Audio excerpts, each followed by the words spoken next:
السلام علیکم علی بھائی، وعلیکم السلام. سجدہ صاحب کا طریقہ بتا دیں، حنفی امام کے پیچھے سجدہ صاحب کیسے ہوگا؟ حنفی امام جس طرح سجدہ صاحب کر رہے ہیں نا، اسی طرح کر لیں، آپ کا سجدہ صاحب ہو جائے گا.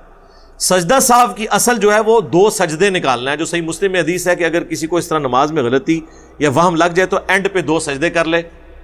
اگر تو نماز کی کمی ہوگی تو وہ پوری کر دیں گے، اور اگر نماز ٹھیک پڑی تھی تو وہ شیطان کو ذلیل کر دیں گے. سجدہ صاحب کی اصل ہے ہر نماز کے اینڈ پہ 2 سجدے نکالنا، وہ کسی بھی طریقے سے نکلتے ہوں.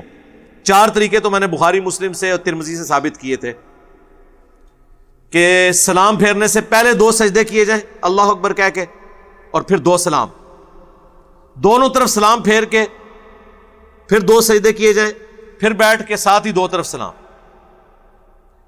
تیسرا طریقہ یہ ہے کہ دونوں طرف سلام پھیرنے کے بعد 2 سجدے کیے، دیٹس آل، اس کے بعد دوبارہ سلام پھیرنے کی ضرورت نہیں ہے. یہ سارے وہ طریقے ہیں جو بخاری مسلم میں ہیں. تشہد پڑھنے والا بھی طریقہ ہے اس میں کہ دوبارہ سے پورا تشہد پڑھیں اور پھر سلام پھیریں. جو حنفی کہتے ہیں نا، یہ طریقہ ابراہیم نخعی تابعی سے ثابت ہے المصنف ابن ابی شیبہ میں، ایک طرف سلام پھیر کے 2 سجدے کر کے مکمل کرنا. لیکن وہ حنفی اس میں سے آدھی روایت لیتے ہیں، اس میں مکمل روایت یہ ہے کہ سجدہ صاحب میں بھی ایک طرف سلام ہے اور جنازے میں بھی ایک طرف سلام ہے. جنازہ وہ پڑھتے ہیں ضعیف طریقے پہ اور یہ اس کو لیتے ہیں. لیکن یہ طریقہ بھی تابعی سے ہے، یہ ایز اے لاسٹ ریزارٹ ہے. اصل طریقے وہی 4 ہیں. سجدہ صاحب کے طریقے میری یوٹیوب کے اوپر ویڈیو موجود ہے. کیا ایک ایسا شخص جس کا نکاح ہو چکا ہے اور سسرال والے رخصتی پر راضی نہیں، جبکہ نکاح ولی کی اجازت سے ہوا ہے، تو اس صورت میں کیا کیا جائے؟ دیکھو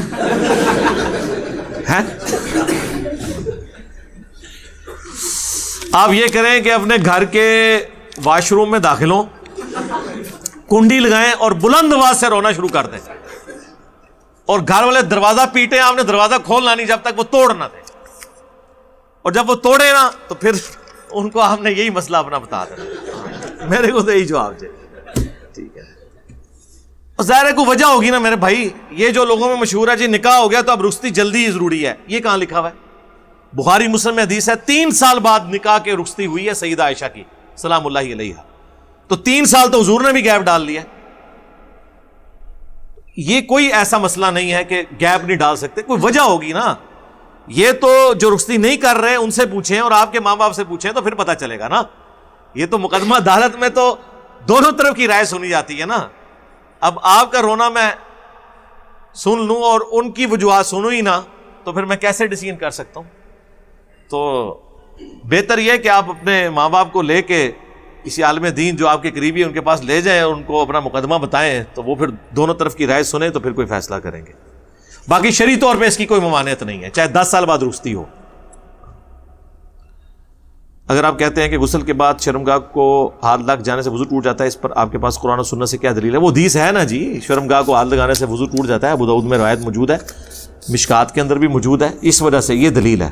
اگرچہ اس میں بعض صحابہ کرام اس چیز کے قائل نہیں ہیں، لیکن یہ احتیاط والی چیز یہی ہے.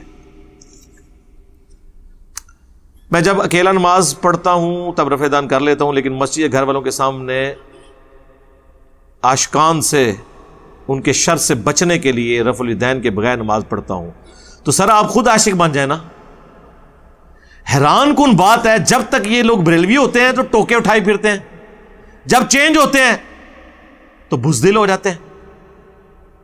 تو میں تو کہوں گا شیم آن یو کہ اب حسینی بنے نا. جب تک گمراہ تھے دلیری آسمانوں پہ تھی، ہدایت ملی ہے. جس طرح وہ منکرین زکوٰۃ کے ایشو میں جب حضرت ابو بکر نے گھونسا مارا تھا کہ عمر جب تک تو کافر تھا بڑا دلیر تھا، اسلام میں آگے بزدل ہو گیا کہ جتنے محاذوں پہ جنگ نہ کھولیں. تو میں بھی آپ کو وہی جواب دوں گا، دلیری دکھائیں. کچھ بھی نہیں ہوتا سر، اب کچھ بھی نہیں ہوتا. خواب برا دیکھیں تو صدقہ دے کر تعبیر بدل سکتی ہے. ہاں جی، بے فکر رہیں، کسی سے ذکر نہیں کرنا. بخاری مسلم میں حدیث ہے جب برا خواب کوئی دیکھو تو لیفٹ پہ 3 دفعہ تھوک دو اور کسی سے اس کا ذکر نہ کرو تو اس کی برائی ٹل جائے گی انشاءاللہ. سورہ یونس کی آیت مبارکہ کا ترجمہ: ہمارے اور تمہارے درمیان اللہ کی گواہی کافی ہے، ہم تمہاری اس عبادت سے بالکل بے خبر تھے. جبکہ حدیث مبارکہ کا مفہوم ہے کہ مردے سنتے ہیں اور زیارت کرنے والے کو پہچان لیتے ہیں اور سلام کا جواب بھی دیتے ہیں. یہ کس حدیث شریف میں جی؟ پہلے تو یہ مجھے بتائیں نا. یہ ساری جعلی روایتیں ہیں. صرف یہ ہے کہ آپ نے مردوں کو سلام کہنا ہے. وہ جو سننے والی بات ہے نا وہ بخاری مسلم ہے کہ جب آپ مردے کو دفنا کے جاتے ہیں وہ قدموں کی آہٹ سنتا ہے, وہ بھی اس کی حضرت میں اضافے کے لیے. یہ نہیں ہے کہ آپ جدھر بھی مردے کے پاس جائیں گے تو وہ سنے گا, بالکل جعلی بات ہے.